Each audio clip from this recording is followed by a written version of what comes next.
Thanks for joining the case study on the Olympics analysis, where we take a look at finding the greatest Olympians and the countries that have achieved the most in the Olympics. The datasets we use for this are the Olympics and Winter Olympics datasets, and what we'll be doing is a lot of data analysis and visualizations to illustrate the points or achievements that we're trying to show. So enough talking, let's go into the Google Colab case study IPython notebook. Alright, so to find the IPython notebook with the Olympic analysis, just go on the case studies folder and look for sports analytics-Olympics analysis, the greatest Olympians.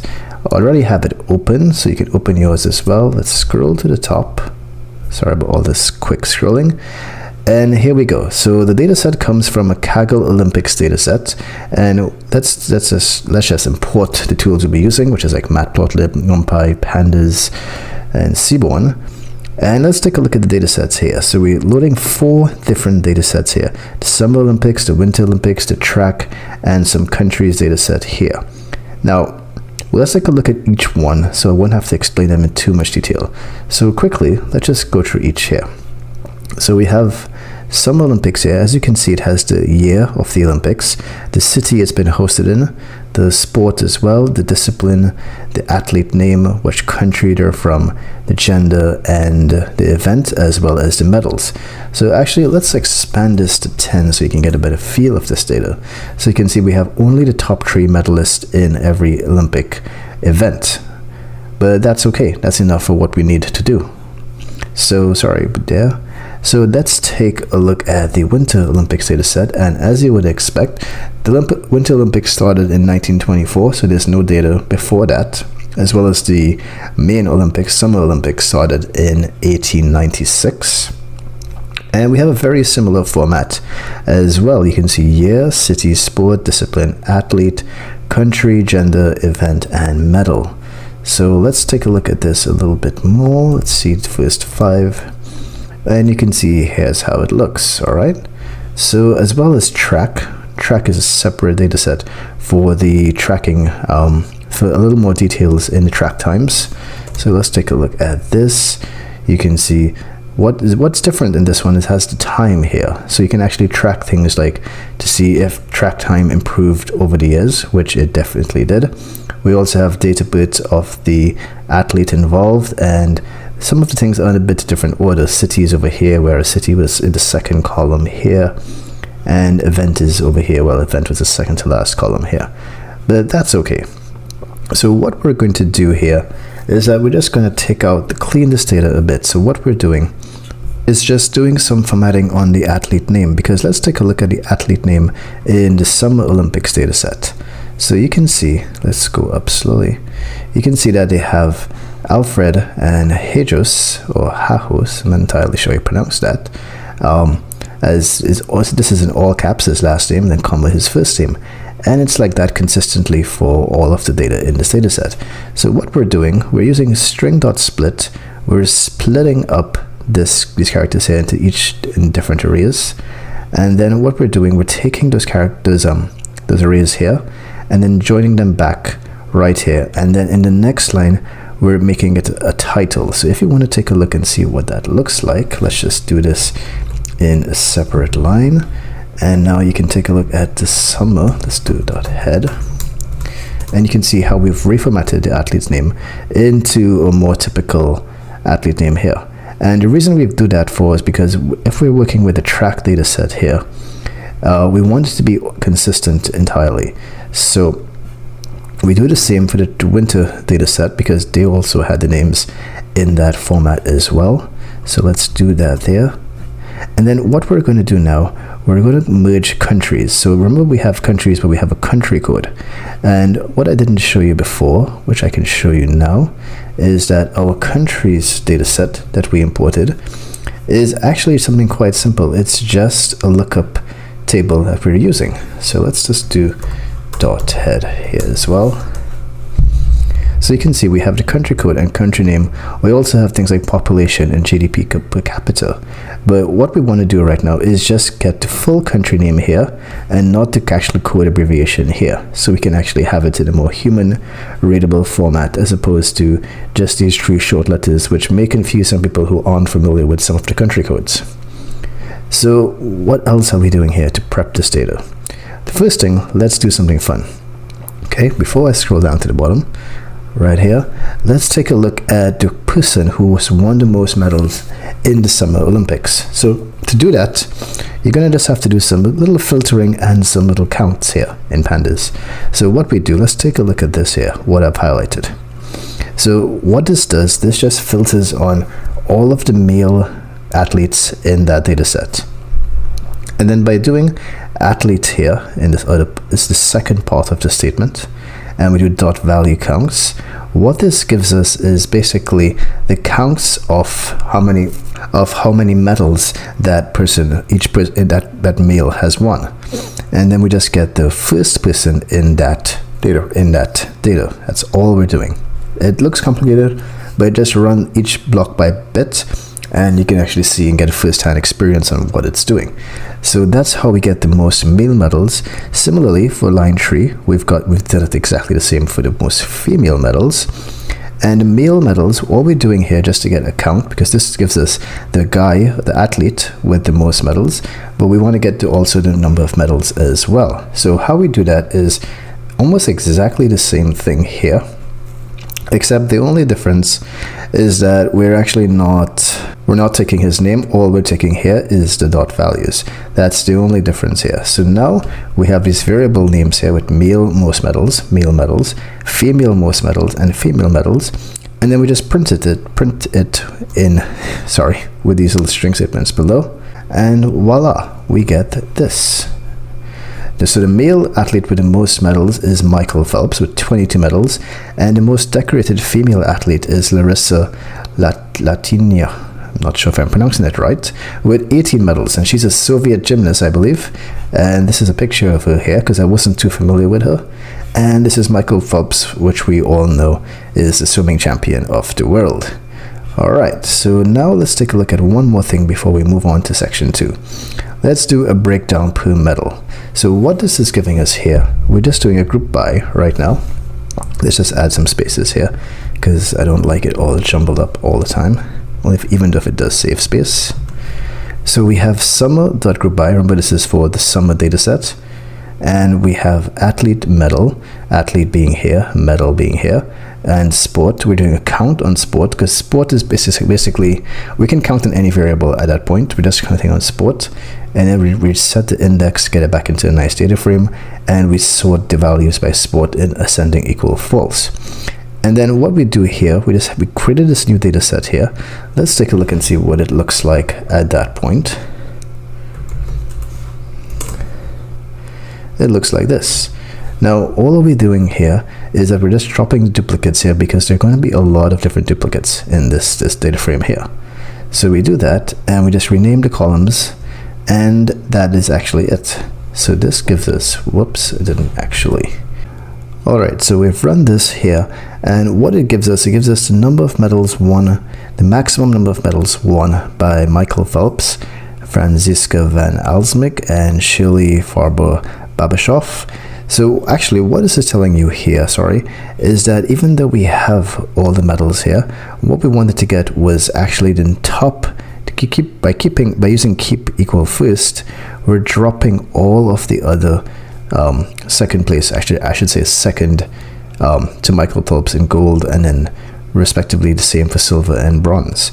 So this gives us basically the count of who won the most gold medals ever in the Olympics, Michael Phelps. Who won the most bronze medals, this guy here, and this woman here. And who won the most silver medals, it was this woman here as well. So basically, if anyone asks you the question, who won the most silver medals ever in the Olympics? Well, now you know, it's Shirley Farber-Babashoff.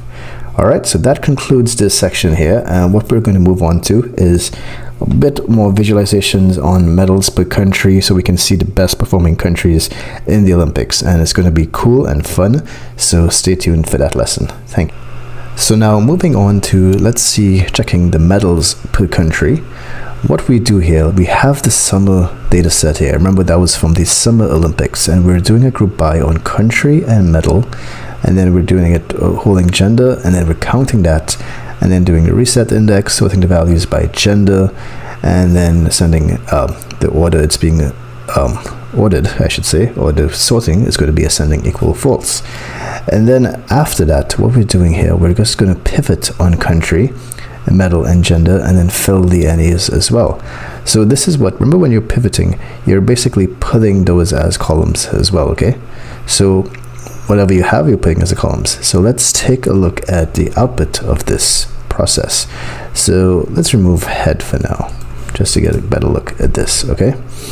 So we have now the breakdown of medals for every country here, whether it's male or female, going on gold, silver, and bronze. So that is actually pretty cool. So what we can do now is we can do the top medals per country. So we can just do like a quick little sort. That's actually all they're doing. It's just a sort by gold and sending gold false and getting the top 11 countries. Well, let's see what it looks like here. All right. And here we go. So these are the countries sorted by gold here, who has the most gold medals in the Olympics.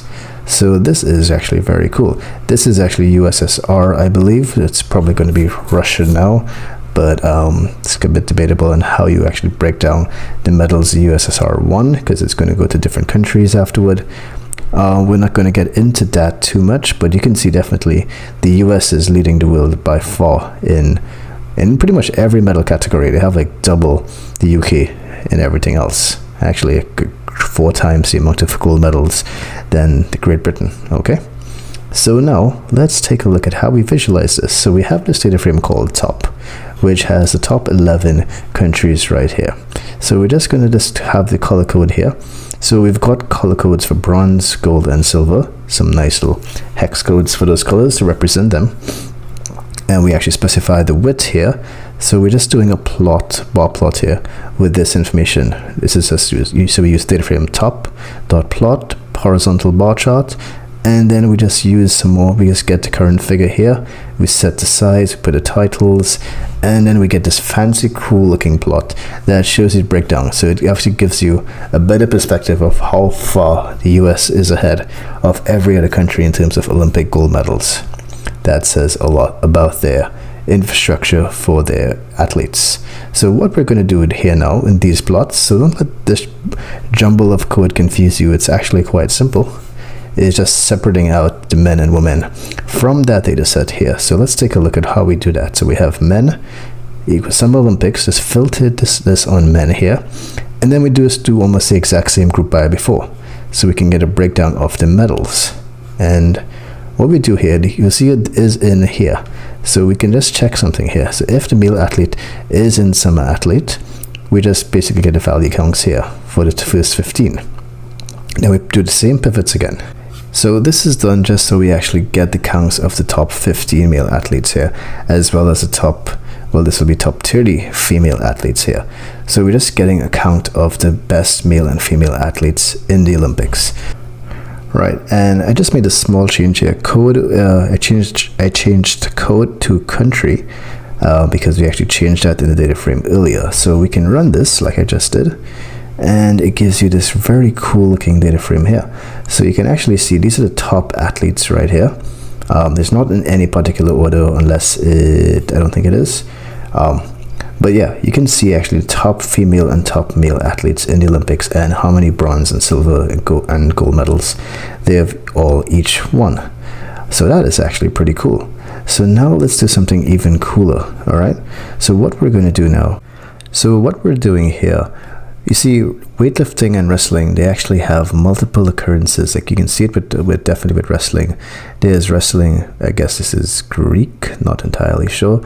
There's wrestling free, and then there's another wrestling somewhere down here. So we've just grouped all those 3 wrestlings in one term called wrestling. So what this line does is that it says if the discipline contains the string wrestling, it replaces in the column discipline that wrestling, whatever that string contained there, with just wrestling. And likewise for weightlifting. And then now what we do here, let's just separate out these. We're creating a new data frame from summer. It's the same summer data frame. That was our original data set. And once the country is in the country here, we're just getting the top 10 countries with medals in the Olympics here. And then likewise, what we're doing here for discipline, we're getting the top 10 medals in that discipline as well. Okay, so sorry, not the top 10 medals. We're getting the medals for those top 10 events in for those countries. And then what we do here, we have that, so that's test right now. And then test is going to be, so apologies for the big jump in the screen just now. What I've done, I've actually just split up this code that you saw before into separate sections so you'd get an understanding of what's better happening here. So like I said, when we do this filtering here, we're checking to see if the country in our summer country is in the top 10. And that's because we're only going to look at the top 10 Olympic countries in this analysis here. So we run that and we get an entire data set. It has like 16,000 rows. You can see it here. That these are just all the events and that the top 10 countries placed and medaled in. The original data set is 36,000, so you can see the top 10 countries account for roughly just under half of the Olympic medals in the Olympics, which makes sense, to be fair. And then what we can see here is what we do. We just make sure that the discipline is in the disciplines we're looking at as well, and we get the top 10 disciplines as we are pointing out here. So once we have the top 10 disciplines here, what we can do is something pretty cool, which I said before, is create this little chart here. Now I'm going to go back to this code and this code here shortly, but I want to show you the finished product so you can appreciate it. So what we're looking at the top 10 disciplines in the Olympics that have the most medals here, and the top 10 countries. And you can see, based on this color-coded heat map grid we've created, the USA has a lot of medals in athletics, which include track and field and all those things, and swimming. That's actually a pretty cool finding. And you can look at in other countries here. You can look at all these countries here, and if you see something like stands out, like look at Italy has quite a few fencing medals, which is pretty interesting. Also, Australia is actually very good in swimming as well. So that is the cool analysis I said we would do. And what we did is basically, once we have this test data frame here, we just do a group by country and discipline, and then do a count on the sport. You could do a count on anything, but count on sport, just to get a sum of the medals here. And that's what this final data frame is here. And then we do one last pivot right before we start visualizing this heat map right here using this code here. So you can see that we input the test data set as a heat map. We do a color map here. This is red, yellow, green. We have the annotations equal true, the sizing for the formatting for the numbers. And that's it. Whoops, we actually didn't run this. There we go. So that's it for this visualization. So now let's move on to another cool visualization, which is the medals per year. So again, we'll just do another group by on our summer data set here. So we group by a country, year, and then we do a count on medals. And then after that, we just check to see if it's in the top 5 countries here with the medals. So we're looking at top 5 countries right here. We do a final pivot, and then we do the plotting to generate this cool illustration here. So this is actually a really cool graph. Something seems a bit missing, doesn't it? It has these little missing gaps here. I'll investigate why that happened. Could be something we just did wrong, but this is pretty cool to show anyway. So let's move on to the final section, which is the winter game analysis. Alright, so thank you for watching, and any questions, feel free to post it on the Udemy student forum. Thank you. Hi, and welcome to the winter game analysis section of this case study. So I'm not going to go over the code too much in this case study because it's pretty much the same thing we did for the Summer Olympics. We just substitute the data frame name winter instead of summer. So you can see by running this code here, who is the most highest decorated male athlete in the Winter Olympics, and it's this guy, Ole Bjordelen, not entirely sure how you pronounce that, and then Stefania Belmondo with 10 medals as well. So this should be female athlete, not male athlete. But yeah, so that's it here. All right, so now moving on, we're going to go with the athletes with the highest medal type.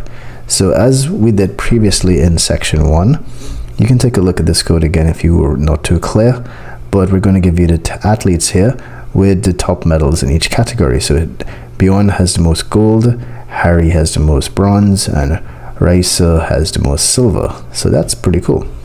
Now let's take a look at which countries here have the most medals as well. Well, this isn't in any order. You can actually move ahead here and you can see all of the countries. If Pandas did show this time, how much they've won. So you can see this is a pretty cool count of all the medals won by each country in the Winter Olympics. So that is very cool. Now let's take a look at the medals in the top 10 distributions in the Winter Olympics. So this chart is what we've done before. It's going to show you basically how many gold, silver, and bronze each of the top 10 countries, top 10 from this list, what they have won. So we've done this before. You can take a look at it again if you want to go it over, just to generate this cool little visualization. And then again, what we're doing here, we're doing the same thing we did before for the Summer Olympics with the best male athletes and the best female athletes. And this time we're using the 15 medals here for the men and top 10 medalists for the female. And that way we get some more evenly split graphs. So that's just for illustrative purposes, the reason why we've adjusted that, just to make sure the scales match up. And then what we do here, we're doing something new here now. This is where we take a look at the performance of the US men and the performance of the US women over time. And you can see immediately from this graph that the US women have been doing considerably well over the last few years, a drastic improvement compared to how it used to be. And that's because generally female athletes began competing a lot more heavily after the 1950s and 60s. So let's take a look at how we do this graph. So we have the male summer here, the summer, and this is the male USA male medal data frame we're creating. And we just take the country, filter it on US and gender equal men, and then we do the same for females. We create our subplots here for these two graphs, and then we just do a US medal male group by grouping on medal and year and counting the event. That's just to get the medal count. And then we're doing a pivot here on year, medal, and event. Medal will be the type of medal, one, bronze, silver, or gold. We set the color scheme. We do all the titles, all that stuff, and then we do the same that we've done for the male here. We do it for the female here, and then we just execute this plot. Whoops, pretty sure there's a mistake somewhere here. Well, let me just pause this while I find this error. Okay, so I just fixed the error. The issue was that country was still in the abbreviation form, not the actual full name, because we reloaded the data sometime before. So we had to change it to USA here, but that's fine. And I believe was finished with explaining this here. We just need to remove that, and there we go. So yeah, you just do a final pivot here just to get the data into the format you want. That would mean that if you look at the plotting part of it here, we're just going to be plotting those three columns, those three things. So those three things will actually be the medals and the year, and then we have the event, which was kind of ignored actually, but we have it for male and females here. So that is a pretty cool visualization, and you can do this for any country you want as well. Okay, so hope you enjoyed this lesson here, and that concludes the Olympic analysis and finding the greatest Olympians. Now, no, the greatest Olympians most likely have happened to be US-based athletes, but which is fine, which is expected. They have a lot of resources to pump into their athletes. But you can see that in the top 10 countries, there are a lot of other top countries here. This is the Winter Olympics, a lot of like northern countries, and then as you go up, let's actually, it was this heat map I wanted to show you guys. You have all the other countries here in the world that have been topping the Olympics as well. So the US Proportionally, they're probably still ahead of most people, but all of these countries are very heavily involved and heavily competing in the Olympics right now. So that's it. Thank you for watching this case study lesson. Subscribe now and press the bell icon. Never miss an update.